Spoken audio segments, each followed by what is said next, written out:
and including Washington. People keep denying reality.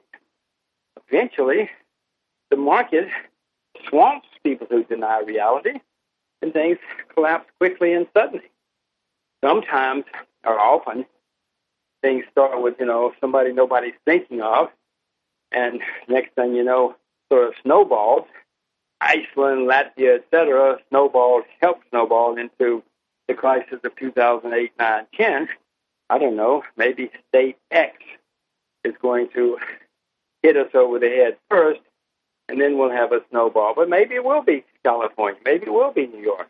Just my experience is the things that are always in the press are usually not the things that precipitate the crisis.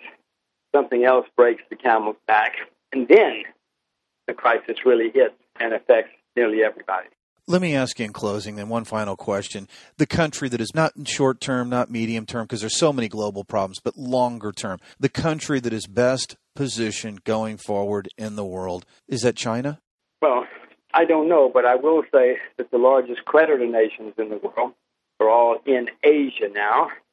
China, Japan, Korea, Taiwan, Hong Kong, Singapore, India, all the major assets are located in Asia now.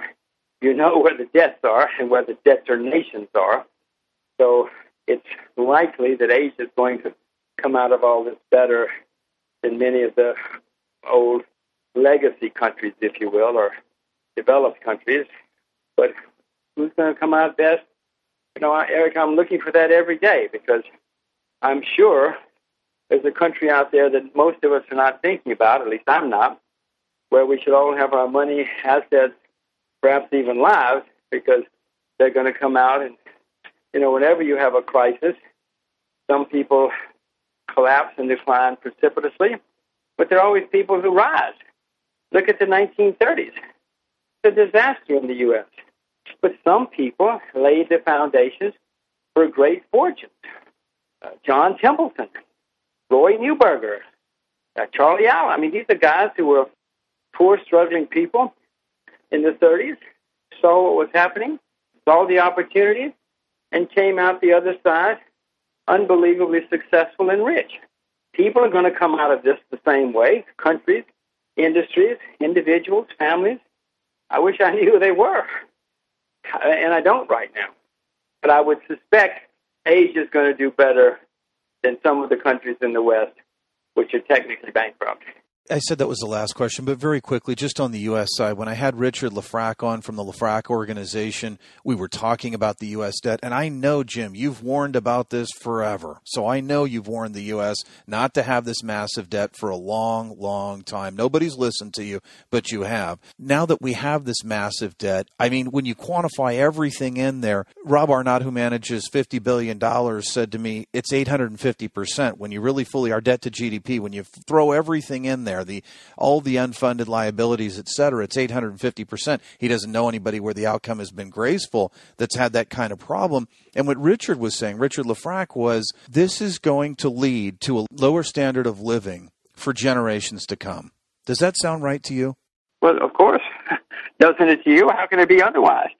Again, that may sound radical, but throughout history, countries that have gotten themselves in this situation wound up suffering, and if nothing else, gone sideways, and certainly in relative decline, if nothing else, relative to the people that are on the rise.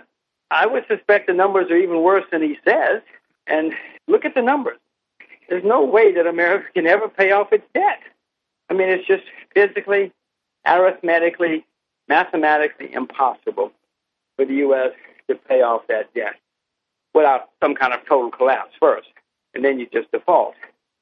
So, no, look at the UK. In the UK, in 1918, the UK was the richest, most powerful country in the world. 3 generations, it was bankrupt. It was bailed out by the IMF. So, no, he's exactly right. This is the way the world works. Do I like it? No. Do any of us like it? No.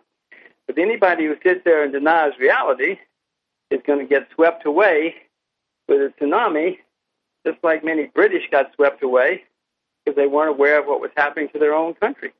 And I don't like it. I've got 2 little girls. We're all Americans. We pay American taxes. We don't like it at all.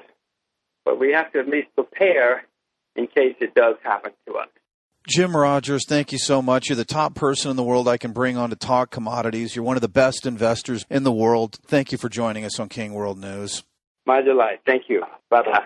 Thank you for joining us on King World News. Remember each day to go to our KWN Daily Webs for videos and articles from around the globe, and join us next week where we will have more interviews with the top people in the world.